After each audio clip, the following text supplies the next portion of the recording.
Hi, everyone. My name is Sam. I'm a program manager here at Folia. If you are a current PNH study participant, I'm the one that's always emailing you.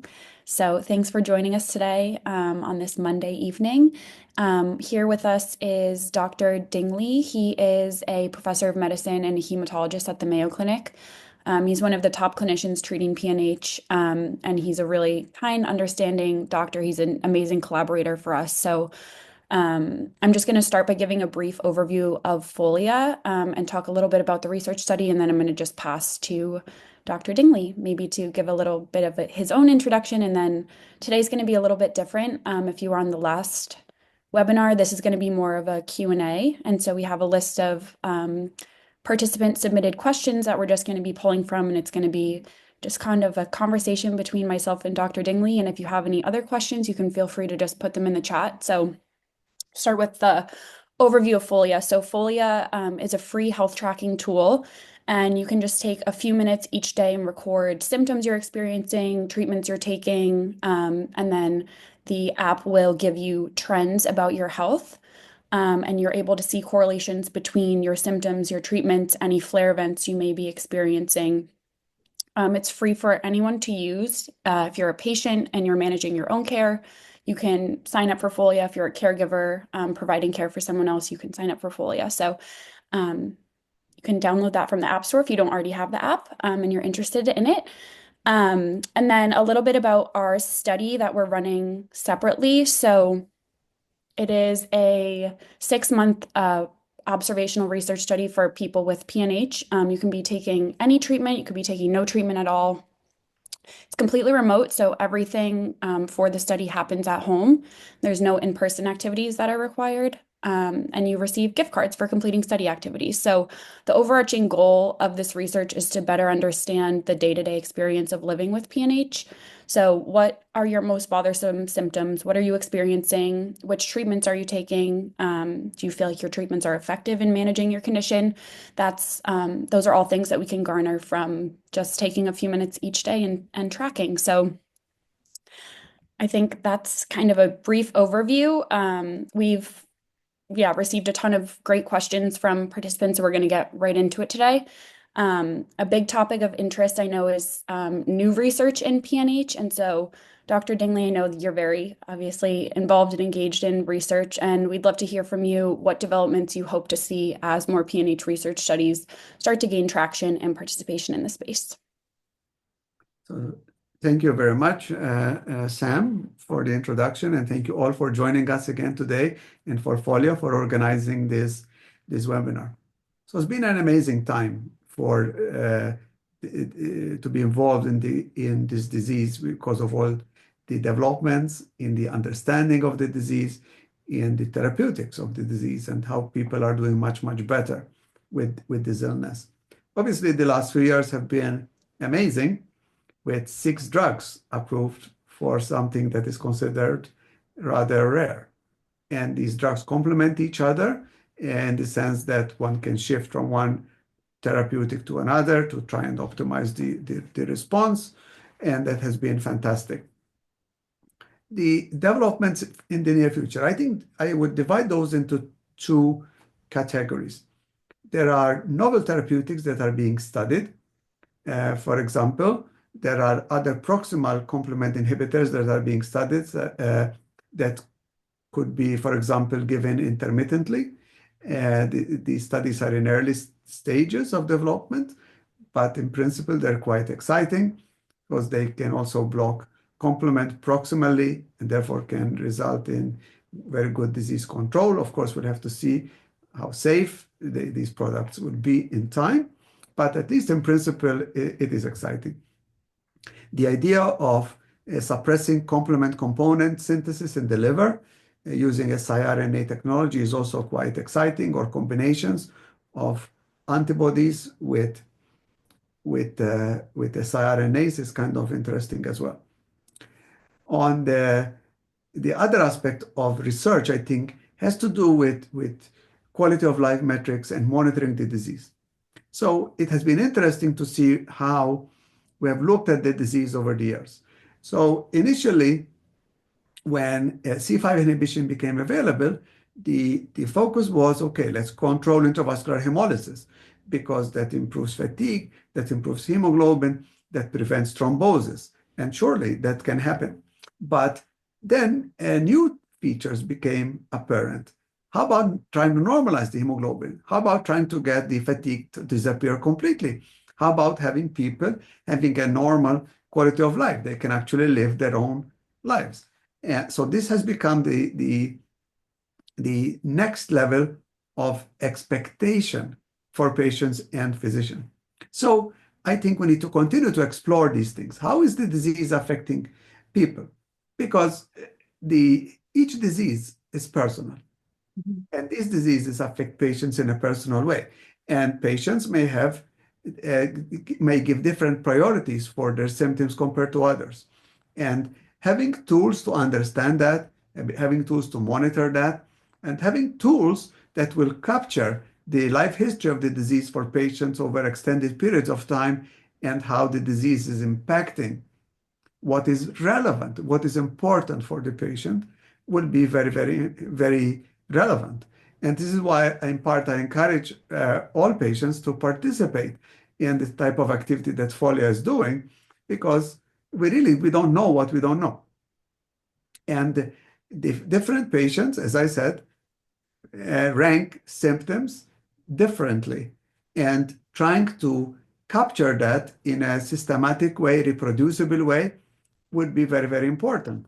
And now we also have the opportunity of having wearables and apps that we can keep inputting data continuously. I think this will be a very good way to monitor the status of the disease and liaise with the physician. Here is what is important for me. Here, how my life has been over the past 3 months or so. And this is relevant because unfortunately, we all have recall biases. Mhm. Okay?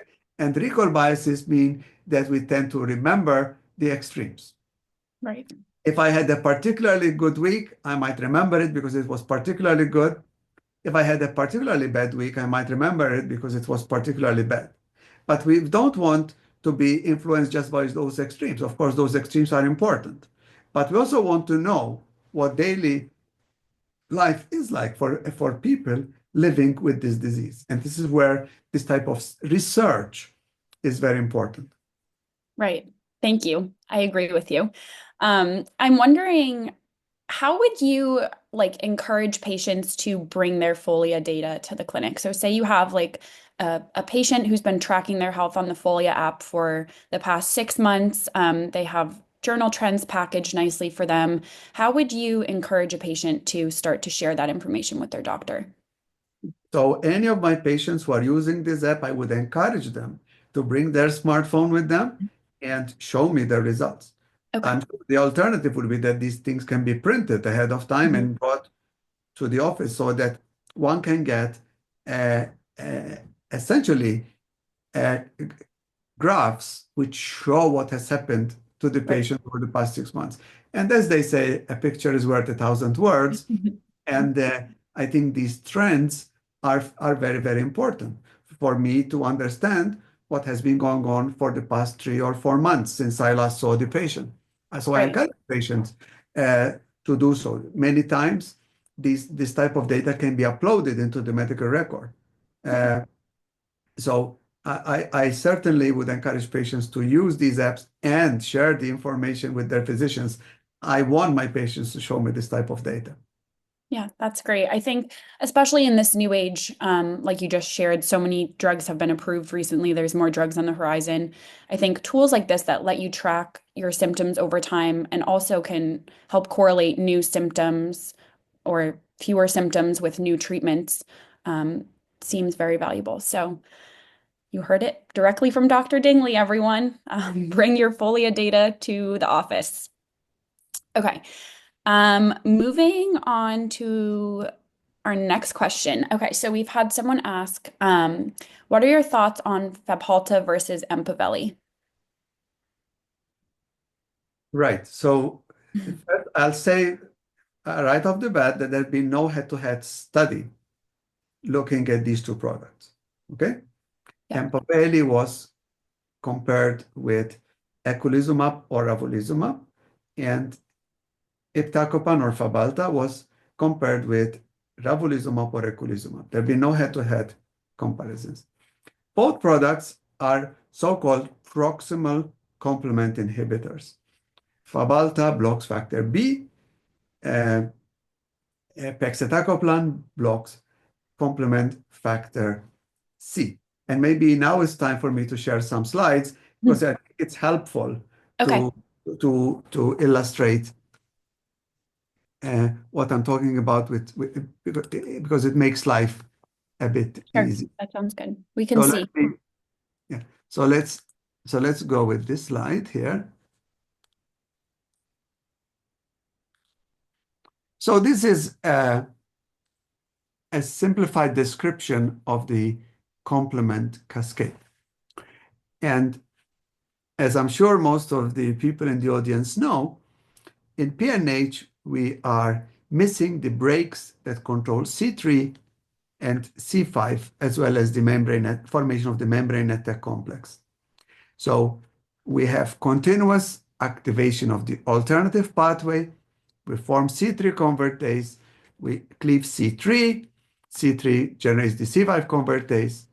We form the membrane attack complex, and we destroy the red cells. So if we block C5, we do not get formation of the membrane attack complex, so we prevent intravascular hemolysis. But patients can experience extravascular hemolysis because this part of the process continues. And C3 continues to get accumulated on red cells, and Hmm. as a result, the red cells get destroyed in the liver and spleen. Right. Pegcetacoplan blocks this process, so it actually improves hemoglobin because it blocks extravascular hemolysis, and so does iptacopan, because iptacopan blocks the alternative pathway and also blocks the formation of C3. So both products will result in improvement in hemoglobin, prevention of both intravascular and extravascular hemolysis. The hemoglobin gets better, fatigue improves, the need Hmm. for transfusions goes down significantly. The main differences are pegcetacoplan is a subcutaneous injection 2 or 3 times per week. Iptacopan is a tablet that the patient needs to take twice a day. Right. Okay. And it seems like, I mean, would it would be hard to give a maybe a complete answer without knowing the patient's history. So I think that's really helpful, and I do really like this slide. So what I can say more, right? For some people, the oral approach will be very, very, very much up their alley. They are compliant with therapy. They do not like injections. Maybe they can travel. You can take your tablets with you wherever you go. The pegcetacoplan is a subcutaneous injection. It takes a bit of time to get it set up. The product needs to be refrigerated, but certainly there are patients who have had a very good response to pegcetacoplan as well. So it becomes a question of individual patient choice. Right. Okay. Thank you. Next question. If someone has been on Fabhalta for about 7 months and their platelets have dropped from 87 to 35 with no bleeding, just bruising, what are the chances they will eventually stabilize or go up without having to try a new treatment? Okay, very, very interesting question. So many people with PNH have a bit of an element of bone marrow failure. Bone marrow So, failure. Yeah. so what that means is that there is, of course, the destruction of red blood cells, but there is also a component where the bone marrow is not producing enough cells into, Hmm. into the circulation. And one can infer this by looking at what the white cell count and platelet count are doing. Now, if the white cell count is relatively normal, it is less likely that the patient has a bone marrow failure component. But if the white cell count is somewhat reduced, then I would say that the chance that there's a marrow failure component is significant. Okay. In PNH, there is an inflammatory state going on, especially if complement is still quite active. Because as you see here, when complement is activated, we get C3 A and C5a, which are inflammatory mediators. And inflammation can increase platelets. So if you Right. can think of the platelet count as being a little bit like a fever. So if iptacopan is controlling the complement system, so we're stopping production of C3a and C5a, that Hmm. inflammatory component goes down, and therefore the platelet count can drop a little bit as a result of that. As long as there is no serious bleeding, I don't think that is a big issue. Okay. So maybe a wait and see. And I remember this from last time too. We talked about just how many things are at play, including inflammation. Right. Yeah, of Okay. course, I cannot talk in very specific terms because Right. there could be other things that could be happening in the patient. For example, let's say the person has an element of liver disease, and some patients with PNH do have that. Or Mhm. the patient has somewhat of an enlarged spleen. Well, if the spleen is enlarged, that can sometimes cause destruction of platelets. And if the liver is somewhat sick, some patients will develop low platelet count because of that as well. Or maybe there could be other reasons for the low platelet count. So I'm talking, in general terms, without getting too personal. I think it's very important that this type of this discussion does not translate into personal advice. I don't think that is the scope of our Right. conversation. It's more talking in general terms Mhm. about the illness. Yeah, that's right. Thank you. Okay, next up, we have a question that says, can PNH ever be treated with just iron supplements if blood counts slightly improve with the supplementation? Is there a certain platelet threshold that you would wait to see before starting a patient on PNH treatments? Okay. If So the patient has high LDH and AST. okay. So there are multiple questions there. So we'll try to answer them one at a time. Okay. So the first question is, would I treat PNH just with iron replacement? So I'll start by saying that quite a few patients with PNH would be iron deficient. And certainly, iron deficiency could contribute to the anemia. But it would be uncommon that the iron deficiency is the sole explanation for the anemia. And in general, I would be careful not to give iron unless I control the hemolysis. Okay. Because if I give iron and the patient starts producing more red cells, well, a lot of those red cells will be of the PNH phenotype. And Right. therefore, the risk of symptoms related to hemolysis could increase. Now, this, of course, depends somewhat on the size of the clone. Mhm. If the clone is small, I suppose it's possible that the person may have an anemia that is mainly iron deficiency. But if we think that the iron deficiency is related to the PNH itself and the chronic intravascular hemolysis is leading to iron loss in the urine, then I would think that the clone would be substantial.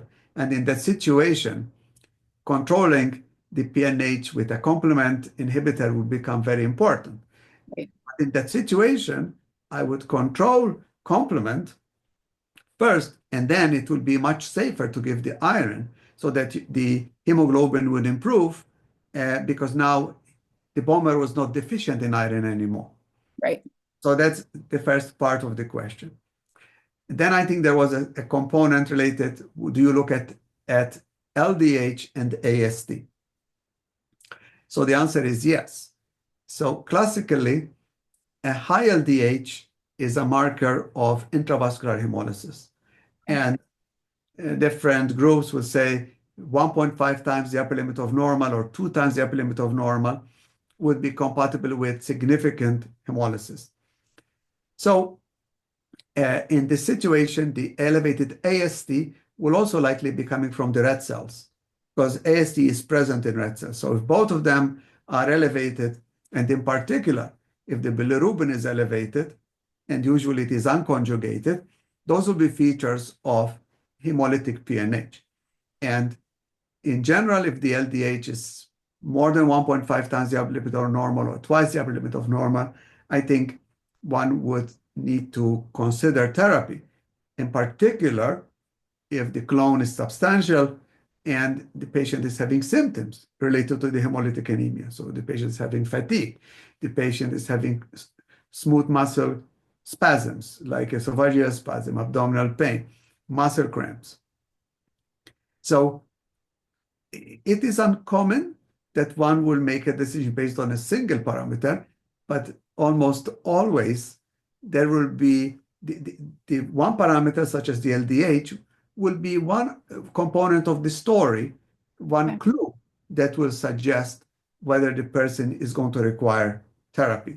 Certainly, the higher the LDH, the more one can make a case for the initiation of therapy. Okay. And That I makes think sense. there was a third component to that question, which I cannot recall. Um, it was around platelet threshold, and would you wait to see, is there a certain platelet threshold that you would wait to see before starting a patient on treatment if the patient has high LDH and AST? So I think it's asking kind of the relationship between platelet threshold and these other markers. Okay. So the the low platelets in PNH can be for a number of reasons. One of them is the, as I mentioned before, which is the component of bone marrow failure. Okay. Yes, the platelets can be destroyed because of the PNH phenotype, but that is not the main reason why the platelets would be low. In general, I do not look at the platelet count to make a decision whether the patient's PNH needs to be treated or not. Because as we've already discussed today, sometimes when you start therapy for PNH, the platelet count actually drops Mhm. rather than goes up, which goes to what I've said before, that the low platelet count is usually not directly related to the PNH, but to the associated aplastic anemia. So the answer is, in general, no, the platelet count is not a component that I look at when I make a decision for anti-complement therapy. Okay, that makes sense. Thank you. That's very helpful. Um, let's see. Okay. If someone is on a complement inhibitor and their LDH is normal, why would they still get esophageal spasms, though less often? So the esophageal spasms are thought to be related to depletion of nitric oxide. Okay. And nitric oxide is a smooth muscle relaxer. And nitric oxide is depleted if intravascular hemolysis is still occurring. And typically, we think that when the LDH is, quote, normal, then intravascular hemolysis is controlled. Now, of course, one needs to monitor things at the same time that they have symptoms to be sure that intravascular hemolysis is controlled. In this type of situation, I would want to know when are the smooth muscle spasm, the esophageal spasm occurring in relation to the therapy. So, for example, let's say the person is on a C5 inhibitor, Mhm. and C5 inhibitors are, of course, given intermittently, either every 2 weeks in the case of eculizumab, or every 8 weeks in the case of ravulizumab, or every 4 weeks if one is using uh, crovalimab. So I would want to know whether there is a pattern for these esophageal spasms with relation to when the patient is getting therapy. Okay. If if the smooth esophageal spasm is occurring just before a dose of the anti-C5 inhibitor is due, that will suggest maybe that we need to adjust the dose. That Right. that would suggest that maybe there is a little bit of pharmacokinetic Hmm. breakthrough. In my experience, with good control of intravascular hemolysis, the smooth muscle spasm issues generally resolve.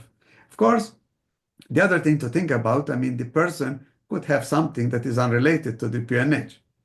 I Sure. mean, could the patient be having reflux and as a result having smooth muscle puzzle. This is where the visit with the between the physician and the patient becomes important and additional Right. testing. Right. And maybe also another opportunity for patients to bring data that they're collecting at home to the clinic. Yes. Okay, perfect. Thank you so much. That makes a lot of sense. What is the best way to become part of a clinical trial and get access to the newest therapies? So I always encourage people to participate in clinical trials if they can. Mhm. The Unfortunately, these trials are only available in a small number of centers of excellence for the disease because it's quite complex to open Mhm. clinical trials and to have the required supporting infrastructure to allow these studies to occur. So unless a person is being seen in one of these centers where clinical trials are open or being referred to one of these centers, it is very difficult to participate in a clinical trial because there are a lot of regulations on how these trials are conducted. Right, The- and most trials cannot open into a center where they will only have one patient because it really will blow up the cost of the trials. okay, that makes sense. I think um, in this like new age of digital health and post-COVID era where telehealth is more common, I feel like there's a lot more remote trial opportunities, not necessarily clinical trials where you're getting access to new medications, but prospective observational research where you can contribute, you can get something out of it. Like the Folia study that we're running, I'm sure that there are others as well. So that's my input there. But I actually didn't know the answer to that, Dr. Dingley. So thank you. Learned something. Yeah, so if people are interested in participating in trials, typically these studies are advertised or information about them is available. If one goes to clinicaltrials.gov and one searches for PNH, Right. typically every clinical trial that is being conducted in the United States, especially for drug trials, Hmm. would be registered there. And there will be the sites that are offering the trial listed, including contact information. Right. Uh, so if a person uh, is interested and logistically this is something that is possible for them, as I encourage them to visit this website and see what is available. Right. Okay. Sounds good. I know, like Yale, for example, in Connecticut has, through their electronic health record, allows patients to sign up to be contacted in the future if the center starts to run research in a condition they've been diagnosed with. So I'm not sure how common that is across the US, but that's just one anecdotal example. Okay. I think might be a good time for us to move on to a new topic, which is long-term disease management strategies. Um, do you have any top of mind, Dr. Dingley, any long-term disease management strategies for PNH? So right now, the only therapy that is curative, and I suppose would be a long-term strategy at some level, is allogeneic stem cell transplantation, which is something that we're rarely doing nowadays for patients with pure classic hemolytic PNH because the outcomes with complement inhibition are so good. Mhm. And of course, the transplant comes with risk in the short term and in the long term related to the conditioning, the risk of graft versus host disease, infections, etc. So short of that, right now the approach is to continue therapy kind of indefinitely. There is a small subset of people where the clone could in principle resolve, and then of course patients may not need to be on therapy when that happens, but that number is small. And I'm not going to tell any patient of mine that there is a very high chance that their illness is going to spontaneously resolve. Right. So the current approach is that we monitor the disease carefully, we monitor clone size, and we continue on therapy. Very important for the long term is number one, compliance with therapy, whichever agent the person is on.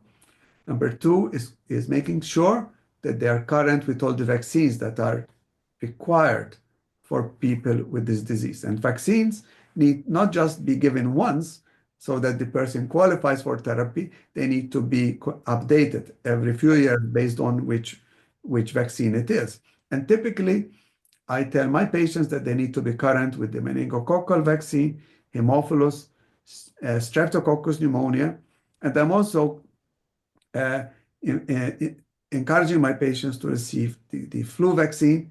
I think COVID was a particularly bad actor, especially Mhm. early on with PNH, because COVID appears to be a complement amplifying virus, which means this, that there are several components of the complement cascade, as we have here, that in the presence of inflammation, and of course an infection induces a lot of inflammation, the complement components increase in concentration in the bloodstream. And this can result in what is known as breakthrough hemolysis. Right. And breakthrough hemolysis can be a problem for a person with PNH. So I think having the people with PNH protected as much as possible against COVID is actually quite important. So I encourage them to be current with that vaccine as well. Okay. The Thank other you. thing that I would mention with long-term monitoring of the disease is I do check iron status in these people intermittently. Mhm. Uh, and of course, people generally need to be on folate supplementation. And then one will need to make decisions with respect to anticoagulation, whether that is needed or if a person has been on it, whether that is something that can be stopped. But these decisions are based on a case-by-case basis. Right. Okay. Sounds good. So up to date on vaccines, um, seems to be very important. If I may say one other thing about uh, long-term Mhm. outcome, because I think this is quite important too. I think I'm moving in the wrong direction. So let me,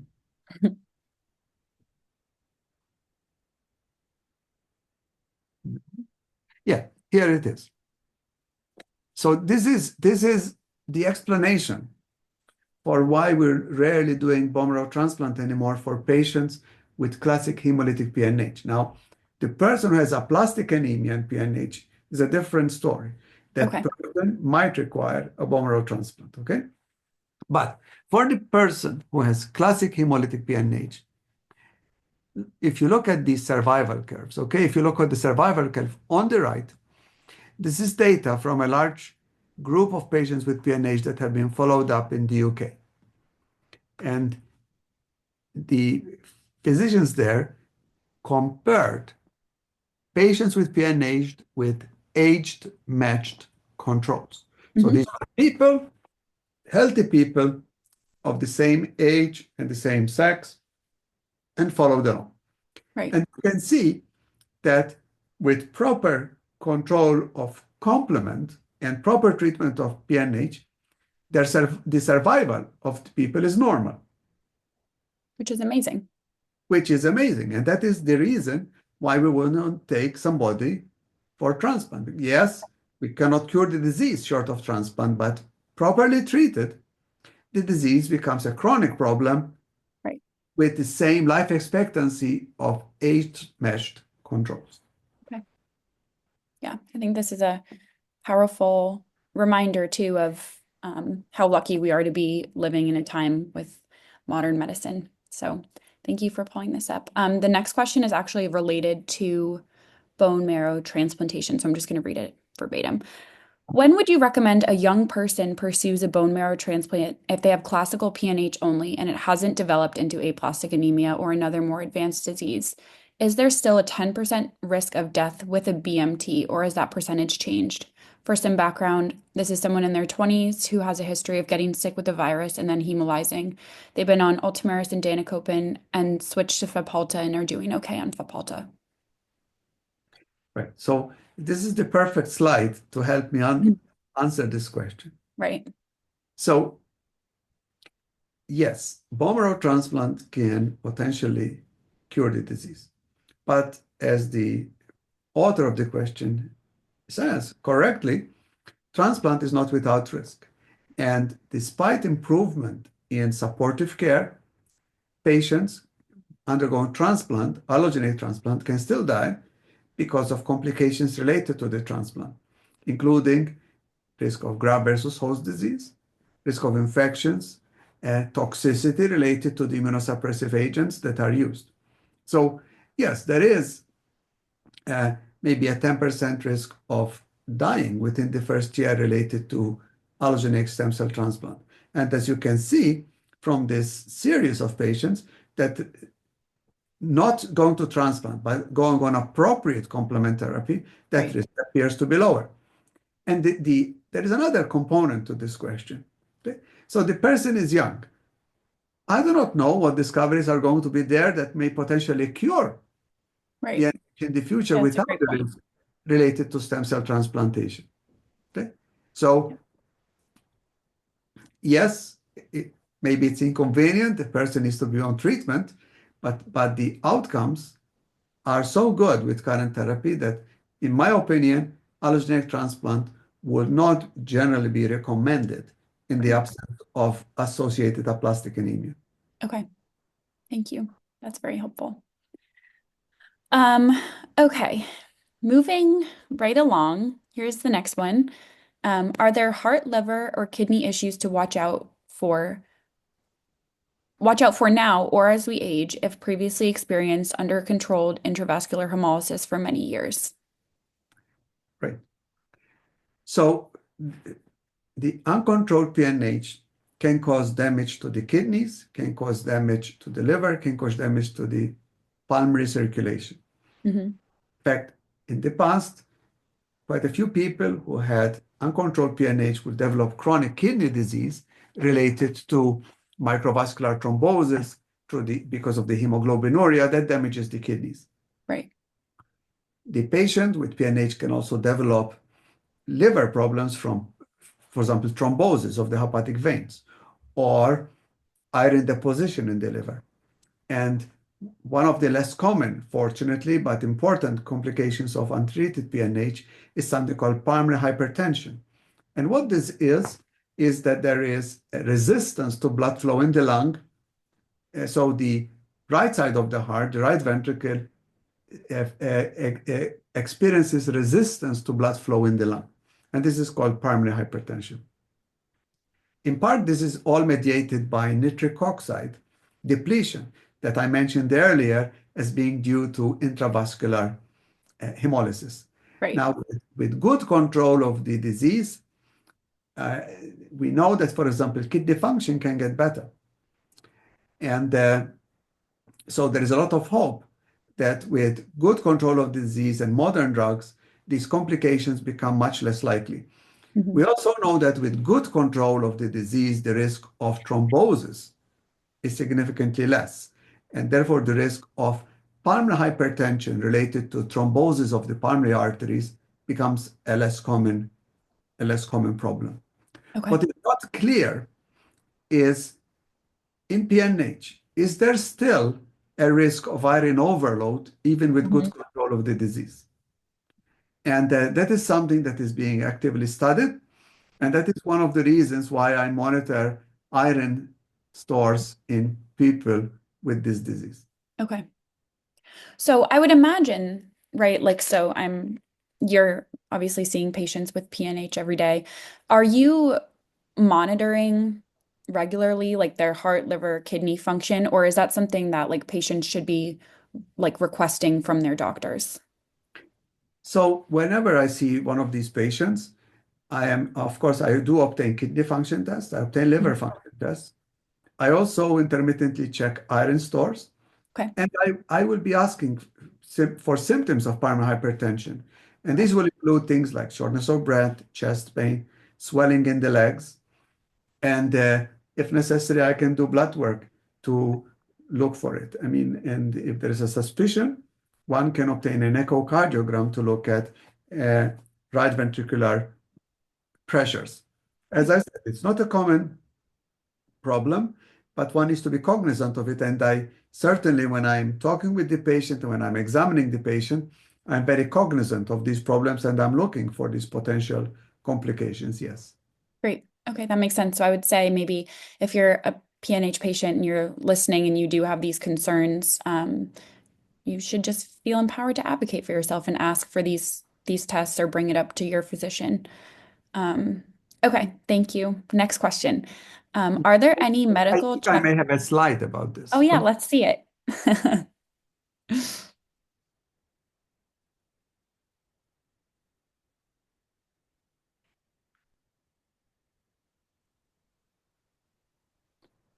Uh, These unusual symptoms and signs? yes. Yeah. One needs to be cognizant about these things. And one needs to be cognizant about the risk of thrombosis in Right. usual and unusual sites. That's why I'm often check D dimers to allow me to look at what's happening to the coagulation system in patients with this disease. Okay. How do things like renal insufficiency and unexplained iron deficiency, how does that manifest? Because I feel like if I'm a patient and I'm seeing this on a slide, I might not know what to look out for.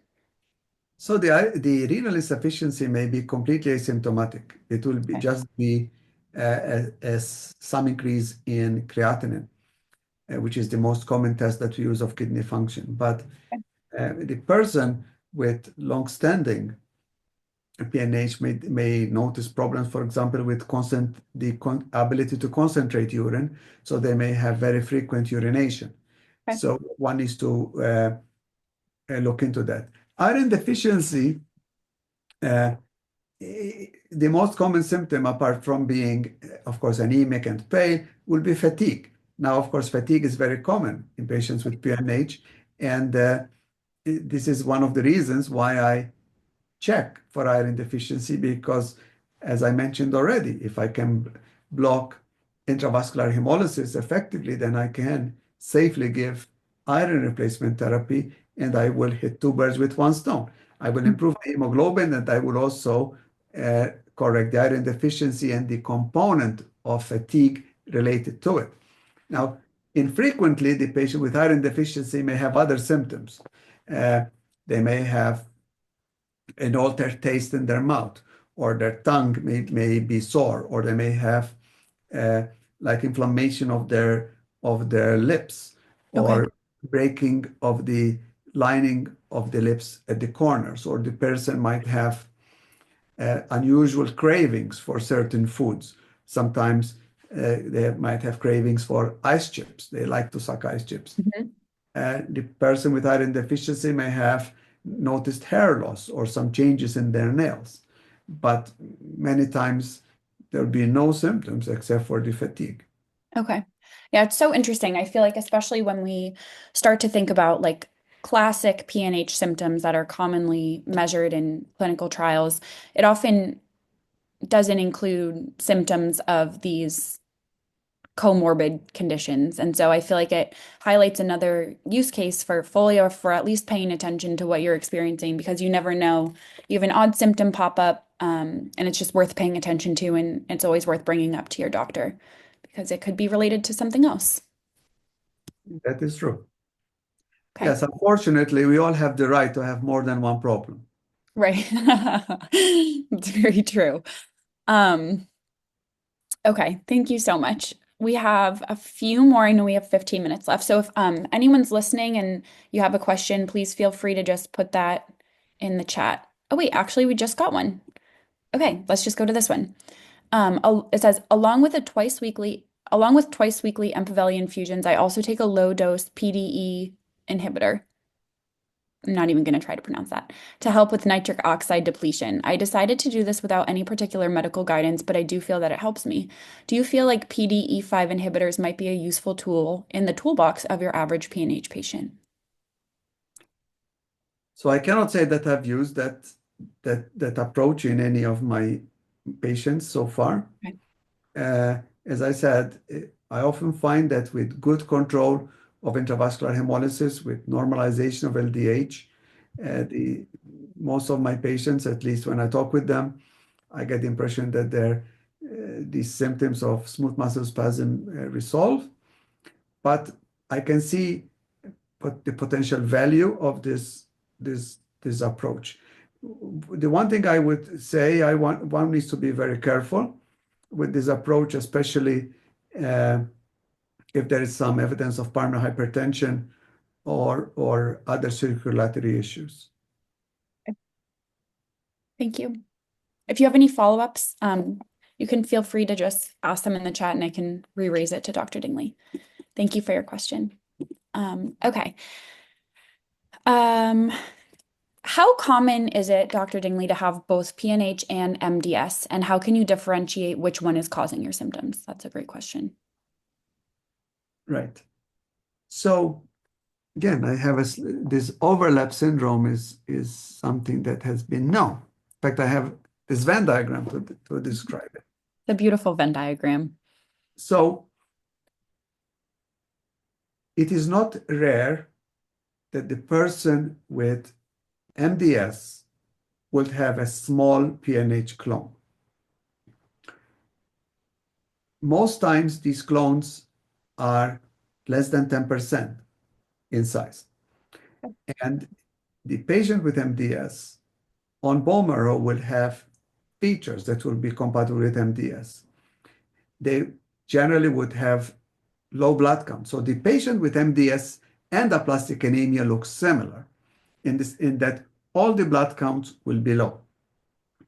But whereas in aplastic anemia, the total number of cells in the bone marrow is reduced for their age, the patient with MDS may have a reduced, normal, or increased number of cells. But the key feature is going to be that in MDS, these cells look abnormal. That's what the dysplasia is. And nowadays, fortunately, we have testing that we can do that often is very good at teasing out what is what. Okay. So there are next generation sequencing technologies that can be used, and they can help us identify genes that will tell us this person most likely has MDS, versus this patient does not seem to have MDS, in which case we may think, okay, this is more like aplastic anemia. Now, Okay. what is the value of the PNH clone in these patients? So some patients with so-called hypoplastic MDS and the small PNH clone may respond to immunosuppressive therapy. So we can think of treating them in a similar way as we will treat aplastic anemia. Okay. So that's where the value of that finding is. Okay. Thank you. Sounds good. We have two more questions from the audience, which is awesome. See if we can answer them both in the next 10 minutes. What does a high reticulocyte count indicate in a person who's on Ultomiris with hemoglobin usually around 110, who is still experiencing significant fatigue? Could this suggest a need to adjust the therapy or add complement treatment? Okay. So I have a slide for that too. Amazing. Let's this is what the question that has been brought up is an important one. Mhm. It's an important one. So we have a person who is on a C5 inhibitor. So the hemoglobin, as you can see in this example, the hemoglobin has improved since we started therapy. The red cells are surviving, but it seems that this person continues to have a high reticulocyte count. Right. Now, a high reticulocyte count means one thing, that the bone marrow is producing more cells because the body is sensing that the hemoglobin is not normal. Okay. There is something that is driving the bone marrow to produce more red cells. And if the LDH is normal, but the reticulocyte count remains high, and in particular, if the bilirubin remains high, and the hemoglobin is not normal, that suggests that perhaps the patient has this phenomenon of extravascular hemolysis. Okay. So the LDH is normal or close to normal because the red cells are not being destroyed in the bloodstream. They're being deployed in the liver and spleen. Okay. But the hemoglobin that is destroyed in the liver and spleen produces bilirubin. So that's why the bilirubin tends to be higher. So that person is likely having extravascular hemolysis, and one may think of the possibility of switching, for example, to either a proximal complement inhibitor or the addition of a proximal complement inhibitor such as danicopan to their C5 inhibitor. Okay. Those are the options. Okay. Thank you. Hope that answers your question. Next question is related to clone size. So we have one question on, can you explain how to read a flow cytometry test? And then related to that, what level of clone size is treatment recommended? Slide. All right. So I'll start by saying that in the PNH phenotype affects multiple types of cells in the blood. It affects the red cells, and it affects various types of white cells and platelets. And to prove that the patient has PNH, we need to show that the red cells and white cells have the same phenotype. Okay. Now, this is an example of such a patient. So here we have normal red cells. Hmm. We have red cells with a partial deficiency of CD59, and we have here red cells that have a complete deficiency of CD59. So this is part of the story. Then we need to look and see what is happening to the white cells. And in the white cells, we look at two populations. We look at granulocytes, also known as neutrophils, and Hmm. monocytes. And what do we see? If we look here at the neutrophils, we find that we have a population of cells that does not express the CD55 or CD59. Okay. And we have, if we look here, we can see that we have three populations of cells. We have normal granulocytes. We have a large population of cells that does not express the GPI anchor at all, Hmm. and a smaller population in purple that has a partial expression of those cells, of the GPI anchor. So how do we interpret this result? So this is what we see here. So we have approximately 73% of the blood cells affected by the PNH, because that's what the granulocytes and the monocytes are saying. 73% have the phenotype of PNH. And then when we look at the red cells, we have a small population that has partial loss and another population that has complete loss. Okay. Now, obviously, there's a big discrepancy between the 73% and this 12% if we add the red cells together. Why is that? The reason for that is because the red cells are being destroyed. So the Okay. clone size is represented by the monocytes and granulocytes. Okay, so one must not say, oh, the red cells clone size looks small, there is no problem.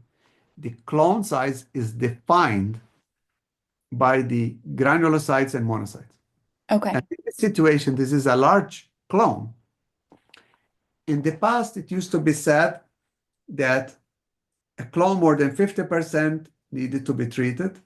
Nowadays, in general, we think of smaller clones as needing to be treated. And roughly speaking, a clone size of more than 20%, I would seriously consider treating the patient. Okay. If I have a patient with thrombosis and there's a clone that is small, but I have no other explanation for the thrombosis, I would probably also treat that patient Okay.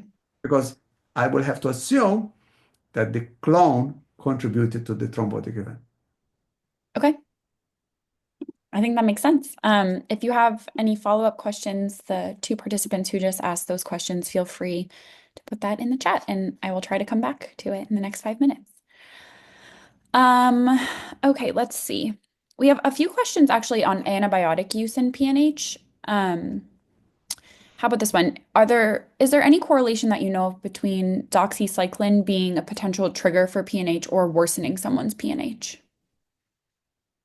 So I'm not aware Okay. of such a relationship, but the person who's going to need to be on an antibiotic likely has an infection, Right.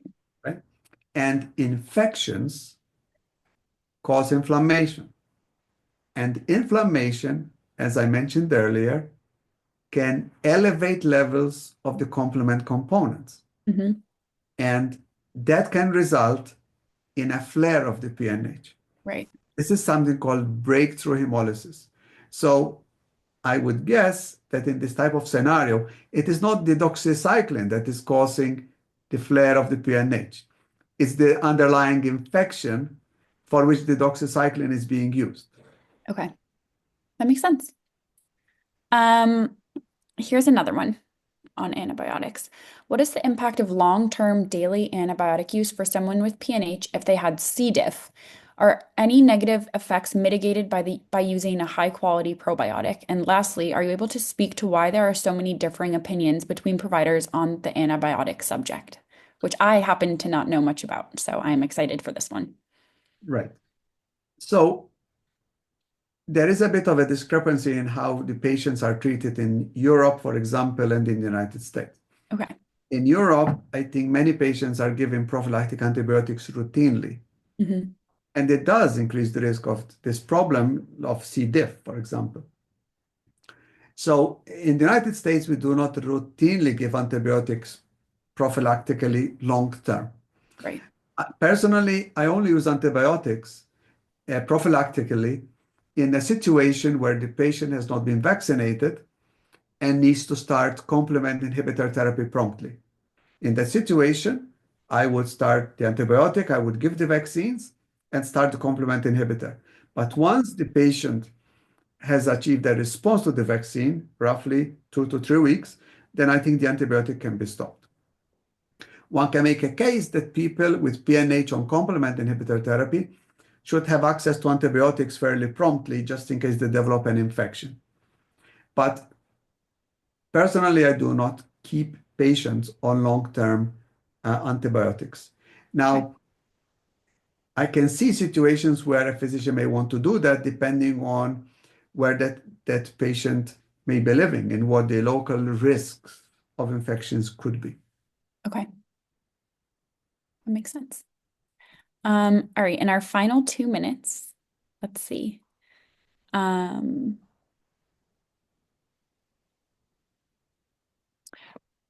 are you aware of any links between PNH and hemochromatosis or Hashimoto's?